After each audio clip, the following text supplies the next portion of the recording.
Bismillahirrahmanirrahim. Alhamdulillahi rabbil alamin, wassalatu wassalamu ala rasulihil amin, nabiyyina Muhammad ibn Abdullah wa ala alihi wa sahbihi wa man walah, amma ba'd. Sambungan pelajaran kita dalam kitab Riyadhus Salihin. Kitab saya, nama kitabnya Riyadhus Salihin. Nama bab ataupun nama kitab perbincangannya Kitabul Jihad. Kitab yang mengumpul hadis-hadis tentang jihad. Sambungan kita dalam siri ini iaitulah bab yang ke-235. Jemaah mana-mana pun yang baca kitab Riyadhus Salihin, dia tak beza dari sudut susunan nombor. Muka surat mungkin lain tapi nombor sama. Bab yang ke-235, babu bayani jama'ati minas syuhada fi thawabil akhirah. Wa yughassaluna wa yusalla alaihim bi khilafil qatil fi harbil kuffar. Bab pada menyatakan golongan orang-orang yang disebut mati syahid. Mati syahid ini dalam kategori yang kedua. Kita sudah belajar mati syahid ni ada dua. Satu dia panggil syahid dunia akhirat, satu lagi syahid akhirat.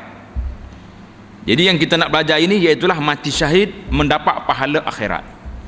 Hukum dunianya sama, kena salat, kena mandi, dan mereka wajib dimandikan dan disalatkan. Berbeza dengan orang yang terbunuh dalam peperangan menentang kaum kafir, kerana ini dipanggil syahid dunia akhirat. Orang ni tak perlu dimandi, tak perlu dikafan, tanam dengan darah-darahnya dengan baju yang dia pakai itu. Itu perbezaan. Yang itu kita dah lepas. Yang kita nak bincang ini iaitulah kategori yang kedua, dia panggil syahid akhirat. Ada lagi satu lagi syahid, dia panggil syahid dunia saja. Iaitulah orang yang berjuang tapi tidak ikhlas, mati juga dia. Orang duk kira dia ni mati syahid dah lah, moga dia pergi perang, tapi pahala akhiratnya Allah tidak bagi kerana dia tidak mengikut lunas-lunas yang dianjurkan, seperti riak dalam perjuangan, tidak ikhlas kerana Allah, dan beberapa penyakit yang menghalang dia daripada mendapat pahala yang penuh. Ini yang kita bimbang. Maka kategori yang ketiga, wal-iyazubillah, pahalanya tak ada tapi mati dia. Orang panggil atas dunia mati syahid lah dia tu. Tapi adakah dia mati syahid ataupun tidak, itu serah pada Allah. Pada zahirnya sedemikian. Hadis yang ke-1353, an Abi Hurairah radhiyallahu anhu qala qala Rasulullah sallallahu alaihi wasallam, asy-syuhada'u khamsatun, al-mat'un wal mabtun wal ghariq wa sahibul hadmi wasyahidu fi sabilillah, muttafaqun alaih. Artinya orang yang mati syahid itu ada 5 kategori, 5 jenis. Mati syahid ada 5. Yang pertama, orang yang mati kerana diserang penyakit taun. Taun mari serang di kampung dia, mati syahid. Yang kedua, orang yang mati kerana penyakit perut, sakit perut, mati. Yang ketiga, orang yang mati lemas dalam air, mati. Sahibul hadmi, yang keempat, orang yang mati kerana runtuh benda bangunan. Dia duduk dalam bangunan yang runtuh, mati syahid. Dan orang yang mati syahid dalam peperangan fi sabilillah. Hadis ini diriwayat oleh Bukhari dan Muslim.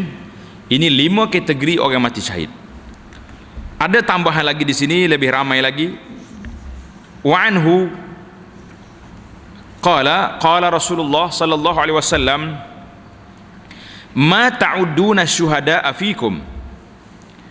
Qalu ya Rasulullah, man qutila fi sabilillah fahuwa syahid.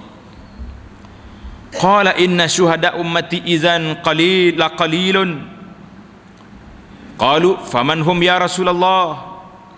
Qal man qutila fi sabilillah fahuwa syahid, wa man mata fi sabilillah fahuwa syahid, wa man mata fit ta'un fahuwa syahid, wa man mata fil batni fahuwa syahid, wal ghariqu syahidun. Rawahu Muslim. Dari Abu Hurairah radhiyallahu anhu, sabda Nabi sallallahu alaihi wasallam, Nabi tanya para sahabat, apakah yang kamu semua masukkan ke dalam golongan orang yang mati syahid? Siapakah orang yang kamu kira dia mati syahid? Nabi tanya sahabat, di kalangan kamu semua ni siapa syahid? Para sahabat menjawab, ya Rasulullah, siapa yang terbunuh fi sabilillah, dalam peperangan fi sabilillah, itulah orang yang mati syahid.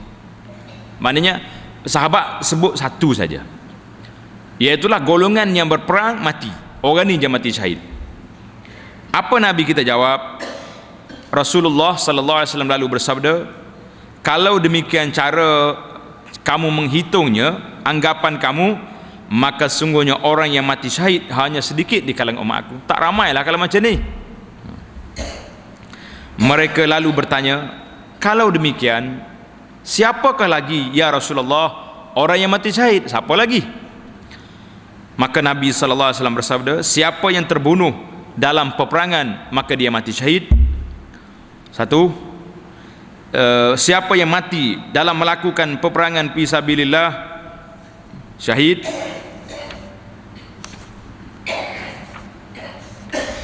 Dan sekalipun tidak dibunuh ianya, seperti terjatuh dari kuda lalu mati syahid juga. Maknanya yang kena bunuh satu, orang ni dalam peperangan tapi dia bukan dibunuh, terjatuh daripada kuda dia mati, terpijak ke untuk mati, pun syahid. Demikian juga siapa yang mati kerana dihinggap penyakit taun, mati kerana hidapi penyakit perut, mati kerana lemas, mereka juga ialah mati syahid. Hadis ini menceritakan kepada kita beberapa kategori orang yang mati syahid. Kita cuba lihat secara ringkasnya satu persatu dari sudut syarahnya. Jadi Nabi kita sallallahu alaihi wasallam telah mengisytiharkan kepada kita golongan yang mati syahid ini bagi dua, syahid dunia akhirat dan syahid akhirat sahaja.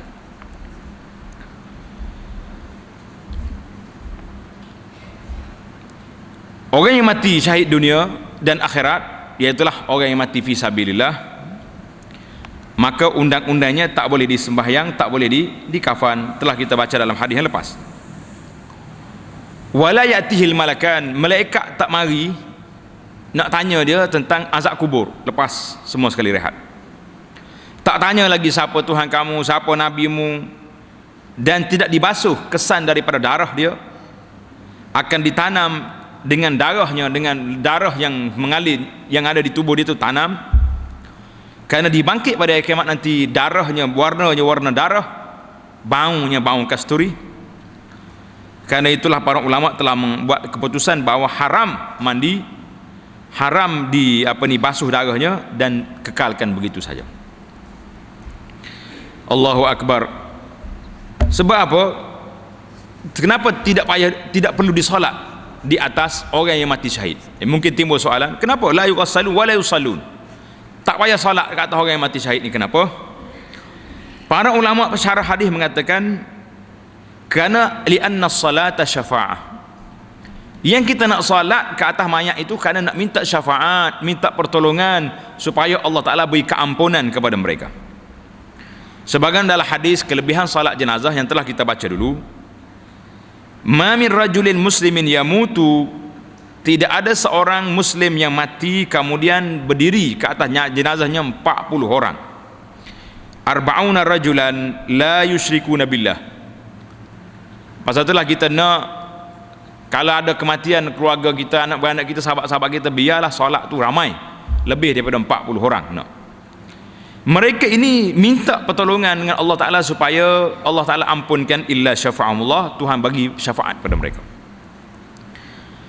Kerana orang yang mati fi sabilillah tak perlu lagi kepada syafaat manusia. Nabi kita sebut dan yang telah kita baca hadis yang lepas, kafa bi bariqis suyuf ala ra'si fitnah, cukuplah dengan kilauan pedang atas kepala dia itu sebagai ujian pada hidup dia. Jadi mereka ini tidak lagi difitnah dalam kubur, tidak lagi diseksa, maka ketika itu cukuplah. Jadi sebagaimana hadis yang lain juga yang telah kita baca dulu, iaitulah hadis tentang orang yang mati dalam keadaan berihram. Dia pakai ihram, tiba-tiba mati. Maka kita kena kebumikan dia dalam keadaan dia berihram. Tak boleh kita pakaikan dia wangian kerana dia masih lagi dalam ihram, dalam larangan ihram. Nabi kata apa? Li'annahu yub'asu yaumal qiyamati mulabbiya, kerana dia dibangkit pada hari kiamat dalam keadaan bertalbiyah. Labbaik Allahumma labbaik. Ini hebat orang ni. Maka para syuhada demikian juga, bangun pada hari kiamat dalam keadaan darahnya berlombongan dengan darah, tapi baunya bau kasturi. Itu kumpulan yang pertama, iaitulah kumpulan orang mati syahid akhirat dan dunia. Adapun yang disebut dalam hadis ini, yang pertama al-mat'un.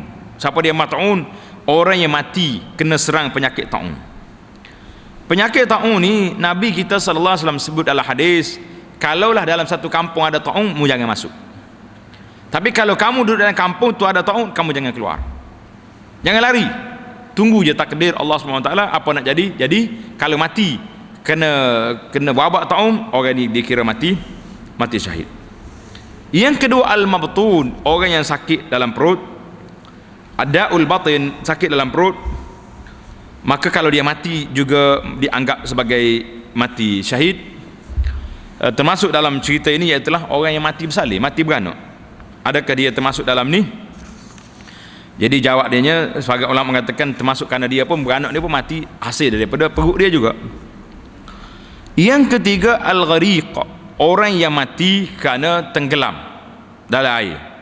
Tak kira lah dalam sungai ke dalam laut ke, maka dia juga dapat pahala mati syahid.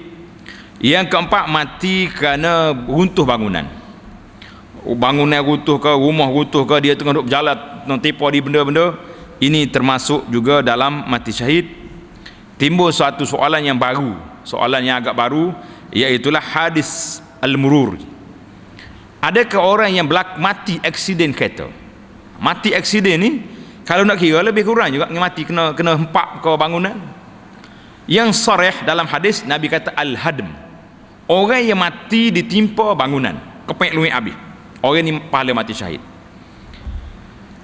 Mati syahid, mati dilanggar kereta ataupun aksiden kereta ni masuk dalam mati syahid ke tidak? Kata di para ulama, ini yuhkamu alaihi man mata bihadzal hadisi syahid. Sebahagian ulama tafsir, ulama yang menghuraikan hadis ini mengatakan, kita boleh katakan ini juga masalah termasuk dalam orang mati syahid insya-Allah. Wala najzim, kita tak berani kata oh dia ni mati syahid dah sebab mati aksiden. Tapi unsur runtuh bangunan tu dengan unsur aksiden ni lebih kurang, masing-masing hancur lebur, masing-masing kepek luit habis, dan mayat dia kadang-kadang tu orang panggil sepit begitu kuat. Mudah-mudahan Allah Ta'ala masuk juga dalam mereka dalam kategori syahid akhirat insya-Allah. Allah Ta'ala maha kaya, rahmat dia sangat luas, tapi hukumnya hukum syahid akhirat. Semua undang-undang dunia ini perlu diteruskan dengan mandinya, dengan solatnya. Hadis yang seterusnya ini tambahan daripada yang tadi belum ada lagi, kita tambah lagi. Wa an Abdullah bin Amr bin al-As radhiyallahu anhuma qala Rasulullah sallallahu alaihi wasallam man qutila duna malihi fahuwa syahid, muttafaqun alaih. Artinya siapa yang terbunuh kerana membela hartanya menjadi miliknya, maka dia mati syahid. Orang mari nak rompok rumah kita lawan, syahid. Wa an Abil A'war Sa'id bin Zaid bin Amr bin Nufail ahadil asharah al-mashhur lahum bil jannah, masyhur lahum bil qala sami'tu Rasulullah sallallahu alaihi wasallam yaqul man qutila duna malihi fahuwa syahid, wa man qutila duna damihi fahuwa syahid, wa man qutila duna dinihi fahuwa syahid, wa man qutila duna ahlihi fahuwa syahid. Rawahu Abu Daud wa Tirmizi wa qala hadisun hasanun sahih. Artinya siapa yang terbunuh kerana membela harta yang dimilikinya, dia jaga harta dia, orang mari nak rompak, lawan, jangan serah, lawan, maka kalau dia mati, mati syahid. Siapa yang terbunuh kerana membela darahnya, pertahankan diri, orang nak bunuh kita lawan, mati syahid. Sesiapa yang terbunuh kerana mempertahankan agamanya, orang mari nak kacau agama kita, kita lawan, syahid. Dan siapa yang terbunuh kerana mempertahankan keluarganya, kehormatan mereka, maka juga mati syahid. Orang mari nak kacau anak kita, isteri kita, kita pertahankan, juga mati syahid. Hadis ini riwayat Abu Daud At-Tirmizi. Dan hadis yang seterusnya, wa an Abi Hurairah radhiyallahu anhu qala jaa rajulun ila Rasulillah sallallahu alaihi wasallam faqala ya Rasulullah ara'aita in jaa rajulun yuridu akhdha mali qal fala tu'tihi malak qal ara'aita in qatalani qala qatil qal ara'ai in qatalani qala fa anta syahid qala ara'aita in qultuhu qal huwa finnar. Rawahu Muslim. Kata Abu Hurairah, ada seorang laki-laki datang kepada Rasulullah sallallahu alaihi wasallam lalu berkata, wahai Rasulullah, apakah pandangan Tuan jika ada seorang datang hendak mengambil hartaku? Orang mari nak ambil harta saya, apa nak buat? Jawab Nabi sallallahu alaihi wasallam, jangan engkau berikan kepadanya, jangan beri. Orang itu bertanya lagi, bagaimanakah pendapat Tuan kalau dia menyerang saya? Jawab Nabi sallallahu alaihi wasallam, balaslah serangannya, lawan. Ia bertanya lagi, bagaimanakah pendapat Tuan jikalau dia berhasil membunuh saya? In qatalani, kalau dia bunuh saya, apa jadi? Qala anta syahid, mu mati syahid karena mempertahankan hartamu. Lalu dia bertanya pula, bagaimana pendapat Tuan kalau saya bunuh dia? Dia nak curi harta, kita bunuh. Jawab Nabi sallallahu alaihi wasallam, huwa finnar, dia masuk ke dalam neraka. Hadis ini riwayat Imam Muslim. Jadi beberapa hadis yang akhir ini juga menceritakan kepada kita tentang kelebihan mempertahankan marwah, mempertahankan agama, mempertahankan harta benda kita. Kita lawan, kalau kita rasa kita boleh lawan lah, kita boleh lawan, kita lawan dia. Tapi kalau pakai jekah dia pun dia lari dah, tak payahlah kita pergi bunuh. Pakai hambak begitu je lah. Jadi kalau perlu pada perlawanan, maka kita lawan. Sama juga kalau kita berjalan tiba-tiba sa'il ni kita panggil binatang yang nak menyerang orang, mari nak serang kita, kita boleh pukul dia, boleh bunuh dia. Dan tidak perlu kita ganti, kita tengok peringkat yang Allah Ta'ala beri pada kita kekuatan. Manakala kita boleh lawan, tak boleh lawan, mempertahankan diri setakat mana yang kita boleh. Jadi tengok, dia panggil perimbangan tu kena ada. Dan jangan sampai orang buat sewenang-wenangnya kepada kita, kerana kita mempunyai marwah diri yang begitu besar.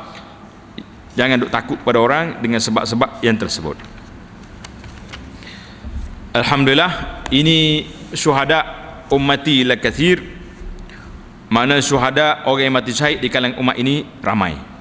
Ini semua nikmat Allah Taala beri kepada kita supaya kita berani, jangan duk takut dan jangan rasa orang panggil terlalu sedih. Bab yang ke-236, babu fadlil itqi, bab kelebihan memerdekakan hamba. Kalau ada hamba, kita merdekakan dia. Qala Allah Ta'ala, falaqtahamal aqabah wa ma adraka mal aqabah fakku raqabah. Maksudnya, tetapi ia manusia itu tidak berusaha menempuh jalan mendaki. Dan apakah yang menyebabkan engkau mengerti apakah jalan aqabah mendaki itu? Iaitulah memerdekakan hamba sahaya sampai selesainya ila akhiril ayat, mana sampai ke akhir ayat. Apa makna aqabah di sini? Iaitulah jalan kita nak naik itu apa dia? Nak naik kepada darajat yang tinggi, fakku raqabah, iaitu memerdekakan hamba. Dalam hadis wa an Abi Hurairah radhiyallahu anhu qala Rasulullah sallallahu alaihi wasallam man a'taqa raqabatan musliman a'taqallahu bikulli 'udwin minha 'udwan minhu finnar hatta farjahu bifarjihi, muttafaqun alaih. Dari Abu Hurairah radhiyallahu anhu katanya, Rasulullah sallallahu alaihi wasallam bersabda, siapa yang memerdekakan seorang hamba sahaya muslim, orang ni orang kena tawan, duduk di bawah, menjadi hamba tawanan, kita pergi lepaskan dia, merdekakan dia, maka Allah akan memerdekakan dengan setiap anggota orang yang ia merdekakan itu akan anggotanya sendiri daripada api neraka. Tuhan lepaskan kita daripada api neraka, sehingga kemaluan orang yang merdeka tadi dihindarkan dari neraka dengan sebab ia memerdekakan kemaluan hamba sahaya tadi. Allahu Akbar. Jadi ini semua ni menunjukkan kepada kita kelebihan kita merdekakan hamba. Kalau masih ada lagi hamba, kalau tak ada lagi hamba, macam mana kita nak merdeka apa kalau hamba sudah tidak ada? Apa kita nak kata? Hari ini para jemaah, secara realitinya hamba tidak ada. Hamba abdi sudah tidak ada lagi. Tetapi memperhambakan manusia ada ke tidak? Ada. Kalau kita jumpa ada anak orang Islam diperhambakan, contohnya dipaksa kerja di tempat pelacuran, dipaksa duduk di tempat buat benda yang haram, kilang arak ke apa benda, kerja di tempat-tempat yang haram, di tempat riba, tempat ceti, apa benda yang haram ini.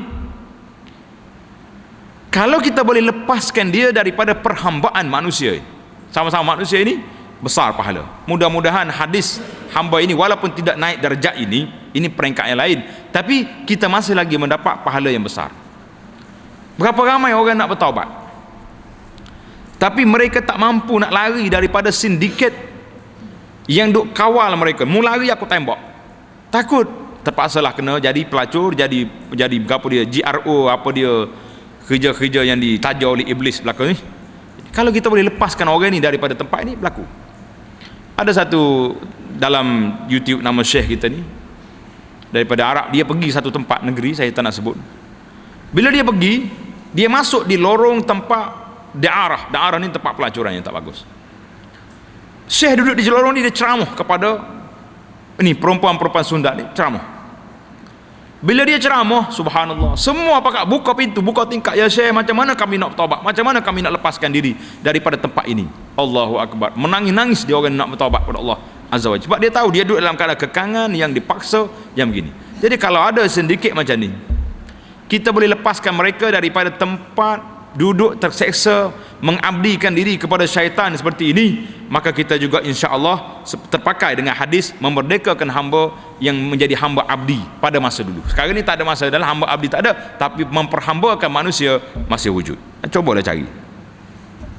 Hari ni banyak orang kerja-kerja di tempat-tempat yang mungkar dan maksiat, kita selamatkan mereka.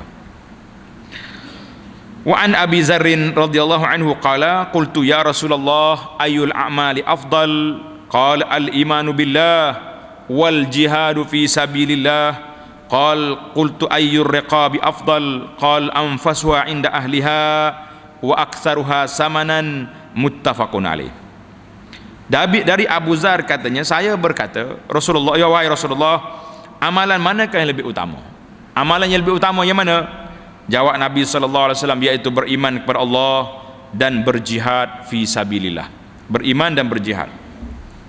Abu Zar kata lagi, lalu saya bertanya lagi, hamba sahaya manakah yang lebih utama? Rasulullah sallallahu alaihi wasallam menjawab, yaitu yang dianggap terbaik oleh pemiliknya dan termahal harganya. Allahu Akbar. Jadi kalau kamu nak kalau kamu nak yang baik, pergi merdeka yang paling mahal. Sama juga isu ni untuk kita kiaskan kepada kes yang berlaku yang dekat dengan kita ni, iaitulah kes korban. Korban yang kita buat ni, apa ni, la yanalu luhumuha wala dima'uha, la yanalallaha luhumuha wala dima'uha walakin yanaluhu taqwa minkum. Korban yang kita buat ni bukan Tuhan nak darah dia, daging dia tu dak mu makan daging dia, tetapi yanaluhu taqwa minkum, yang sampai kepada Allah iaitulah takwa kita kepada Allah. Maka Nabi kita sallallahu alaihi wasallam telah berkorban dengan kabsyainain amlahain, dengan kibas yang gemuk, yang besar, yang bertanduk. Maka bila kita nak korban, cari yang afdal, yang lebih baik, yang lebih gemuk, yang lebih sihat. Jangan cari yang lebih murah. Kita ni tak bila nak korban tanya 4-5 tempat. Awak berapa satu bahagian? 400. Ai mahal. Akhir sekali jumpanya 200 setengah. Jumpa 200 setengah duk pegang hari nak sembelih korban, pakat-pakat pegang lah. Muka kita kongsi 7 orang pegang. Akhir sekali istihar ajak pergi rumah kita makan sup tulang. Nak makan sup daging, tak ada daging dah, 200 setengah dengan sup tulang lah. Tulang saja lembu adalah. Jadi tengok dalam bab hamba ni pun yang afdalnya apa? Yang afdalnya yang sehat, yang mahal. Sama juga bila kita nak korban, yang paling afdal kita korban iaitulah yang paling mahal, yang paling tinggi darjatnya, yang paling cantik, dagingnya banyak, sehat walafiat. Kalau boleh yang paling afdal kali kita korban seekor unta. Huish, mahal tu. Seekor lembu tak mampu, seekor kambing. Sembelih seekor kambing. Seekor kambing pun mahal juga. Lah nak murah belaka. Seekor ayam jawab dia. Mana ada korban ayam pula nak. Biarlah kalau tak ada juga duit, korbanlah setakat mana yang mampu. 1/7 daripada lembu pun tak apa. Tapi yang tak afdal bagi orang yang ada fulus, ada duit, keuangan yang Tuhan bagi lebih, ambil seekor kambing yang gemuk, yang bertanduk, itu yang cantik. Kita ta'asyan bin Nabi sallallahu alaihi wasallam, kita ikut Nabi. Bab yang kedua 37, babu fadlil ihsan ilal mamluk, bab kelebihan berbuat baik kepada hamba yang duduk di bawah kawalan kita. Jadi kalau kita ada hamba, buat baiklah ke dia. Qala ta'ala wa'budullaha wa la tusyriku bihi syai'a wa bil walidaini ihsana wa bidhil qurba wal yatama wal masakin wal jari dhil qurba wal jaril junub was sahibi bil jambi wa ibnis sabili wa ma malakat aymanukum. Artinya disembahlah olehmu semua akan Allah dan jangan melakukan syirik dengan sesuatu dengannya. Berbuat baiklah kepada orang tua keluarga kita. Bil walidain, dengan dua mak ayah kita buat baik. Wa bizil qurba, kaum kerabat, anak-anak yatim, orang-orang miskin, tetangga, jiran-jiran yang bukan kaum kerabat, kawan dalam perjalanan, orang yang sedang dalam perjalanan, dan apa-apa yang menjadi milik tangan kamu. Naknya wama malakat, dalam ayat ni naknya kepada hamba yang menjadi milik tangan kamu. Surah An-Nisa ayat 36. Wa anil Ma'rur ibn Suwaid qala ra'aitu Aba Dzar radhiyallahu anhu wa alaihi hullatun wa ala ghulamihi misluha fas'altuhu an dzalik fadzakara annahu sabba rajulan ala ahdi Rasulillah sallallahu alaihi wasallam fa'ayyarahu bi ummihi faqala an-nabi sallallahu alaihi wasallam innaka mru'un fika jahiliyatun hum ikhwanukum wa khawalukum ja'alahumullahu tahta aydikum faman kana akhuhu tahta yadihi falyut'imhu mimma ya'kul wal yulbishu mimma yalbas wala tukallifuhum ma yaghlibuhum fa in kallaftumuhum fa'inuhum. Muttafaqun alaih. Kata di Al-Ma'rur ibn Suwaid radhiyallahu anhu, saya melihat Abu Dzar memakai pakaian yang cantik. Pakaian yang cantik. Termasuk juga hamba sahaya, hamba je duduk berjalan sekali dengan dia pun pakai baju cantik juga. Ini Abu Dzar berjalan dengan hamba dia cantik juga.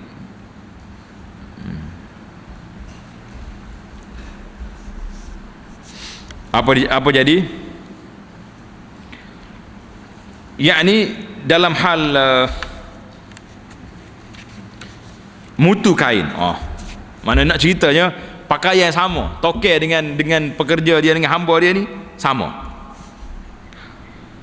potongan dan corak pun sama. Lalu saya bertanya padanya, Mengapa Tuan Abu Zar berbuat sedemikian? Baju dengan baju hamba sama. Abu Zar lalu menyebutkan bahawasanya ia pada zaman Rasulullah sallallahu alaihi wasallam pernah memaki seorang laki-laki. Kemudian kamu dicacinya orang itu dengan menyebutkan ibunya. Dia adalah cakap tak baik sikit pada orang ni. Kemudian Nabi sallallahu alaihi wasallam bersabda, engkau ini benar-benar seorang yang dalam dirimu masih ada sifat jahiliah, sifat tak baik. Para hamba saya itu adalah saudara-saudaramu juga, merupakan pembantu-pembantu kamu. Oleh Allah mereka itu Allah jadikan mereka itu di bawah tangan kamu, yakni di bawah kuasa kamu. Oleh sebab itu, siapa yang saudaranya itu di bawah tangannya, di bawah kawalannya, hendaklah ia memberinya makan dari apa yang dikenakan olehnya. Memakai apa? Bagi kat dia. Janganlah memaksa mereka sesuatu yang dapat mengalahkan mereka, yakni kuasa kerja yang di luar kemampuan. Jangan. Tetapi jika mereka engkau paksa sedemikian, maka wajiblah engkau menolong mereka. Muttafaqun alaih. Hadis ini ajar kepada kita tentang supaya jaga, supaya beri hak mereka ni sama dengan kita juga. Dalam hadis yang berikutnya, wa an Abi Hurairah radhiyallahu anhu qala, iza ata ahadakum khadimuhu bi ta'amih fa illam yujlishu ma'ah falyunawilhu luqmatan aw luqmataini aw uklataini fa innahu waliya ilajah. Rawahul Bukhari. Dari Abu Hurairah radhiyallahu anhu katanya, sabda Nabi sallallahu alaihi wasallam, jikalau seorang di antara kamu semua telah didatangi oleh pembantunya, pelayannya, dengan membawa makanan. Jadi pembantu kita bawa makanan mari. Maka jikalau ia tidak mengajak duduk bersama pelayan itu, kita tak ajak makan sekali, sebab kita ada tamu contohnya, hendaklah memberinya saja satu suap atau dua suap. Suruh dia ambil sikit makan daripada makanan yang kita makan. Satu jenis atau dua jenis suapan makanan, sebab sungguhnya pelayan itu telah meringankan pekerjaannya. Allahu Akbar. Dia telah bantu kita banyak, tiba-tiba kita tak suruh. Hari ni kalau hamba tak ada dari rumah kita, yang adanya pembantu-pembantu kita. Ada driver kita, ada tukang kebun kita, ada tukang masak kita, ada bibik rumah kita. Walaupun masalah bibik ni satu masalah lain tentang percampuran haram, tak sama dengan hamba. Tapi kalau ada bibik macam mana, maka ada pembantu kita, ada PA kita, apa saja, maka kita kena beri mereka ni makan seperti yang kita makan. Jangan kata mung duduk makan hak benda lain, makan sama, cuma mungkin tempat yang berbeza. Tengok keadaan suasana yang sesuai dengan masa. Jangan tidak ni duk makan sedap-sedap tokel dia, hamba duk tengok ya, jilat mulut kata orang. Pembantu-pembantu kita duk jilat mulut, dia nak makan puak dia, anak beranak ngak-ngak lah. Tak jadi macam ni. Ini tidak harmoni dan tidak sempurna. Islam ni ajar kepada kita lengkap dengan segala ajarannya, tidak ada sesuatu pun yang tertinggal. Yang tertinggalnya siapa? Kita tertinggal, tak reti nak buat kerja yang sepatutnya yang diajar oleh Allah Subhanahu wa taala dan Rasulnya sallallahu alaihi wasallam. Bab yang seterusnya, babu fadlil mamluk alladhi yuaddi haqqallah wa haqqa mawali. Bab kelebihan seorang hamba yang menunaikan hak Allah dan hak tuannya sekali. Ini cantik. Ani bin Umar radhiyallahu anhuma anna Rasulullah sallallahu alaihi wasallam qala, innal 'abda idza nasaha li sayyidihi wa ahsana ibadatallah falahu ajruhu marratain. Muttafaqun alaih. Sesungguhnya hamba sahaya itu apabila suka menasihati kepada tuannya, dia suka nasihat kepada bos dia, beri nasihat, jangan campur tangan, jangan orang panggil jangan duduk main basi body, jangan. Nasihat benda-benda yang sepatutnya kita suruh. Baik dalam beribadat kepada Tuhannya, maka dia memperoleh pahala dua kali. Dia pahala kerja, pahala nasihat pula. Allahu Akbar. Muttafaqun alaih. Sama juga kita sekarang ni, kita kerja dengan bos kita. Kita bukan hamba, pegawai, tapi kita boleh beri nasihat yang baik. Wa an Abi Hurairah qala qala sallallahu alaihi wasallam lil 'abdil mamluk al muslih ajran wallazi nafsu Abi Hurairah biyadihi laulal jihadu fi sabilillah wal hajju wa birru ummi la ahbabtu an amut wa ana mamluk. Muttafaqun alaih. Sabda Nabi sallallahu alaihi wasallam apa dia ni?